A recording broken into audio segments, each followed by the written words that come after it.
Hi friends, welcome to cine family two. గుప్పడంత మనసు సీరియల్ని hero Rishi real name Mukesh Gowda ఈ సీరియల్లో రిషి క్యారెక్టర్లో చాలా అద్భుతంగా నటించి తనకంటూ ప్రత్యేకమైన గుర్తింపును సంపాదించుకున్నారు. ఈ సీరియల్తో రిషి మంచి పాపులారిటీని, క్రేజ్ను దక్కించుకున్నారు. రిషికున్న క్రేజ్ అంతా ఇంత కాదు.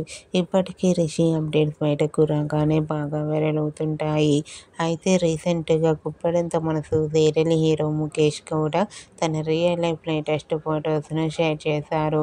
ఆ ఫొటోస్లో రిషి న్యూ లుక్లో స్టైలిష్గా చాలా హ్యాండ్సమ్గా కనిపించారు. ఆ ఫొటోస్ చూసిన వారంతా handsome and stylish hero and మరో సరికొత్త సీరియల్తో రావాలని తన ఫ్యాన్స్ కోరుకుంటూ కామెంట్ చేస్తున్నారు. మీకు కూడా గుప్పడంత మనసు serial hero Rishi real life latest photos మీకు నచ్చినట్లయితే మీ అభిప్రాయాన్ని మీ కామెంట్ రూపంలో తెలియజేస్తూ లైక్ చేయండి, షేర్ చేయండి. మరిన్ని ఇంట్రెస్టింగ్ అండ్ లేటెస్ట్ అప్డేట్స్ కోసం మా సినీ ఫ్యామిలీ 2 ఛానల్ని సబ్స్క్రైబ్ చేసుకోండి.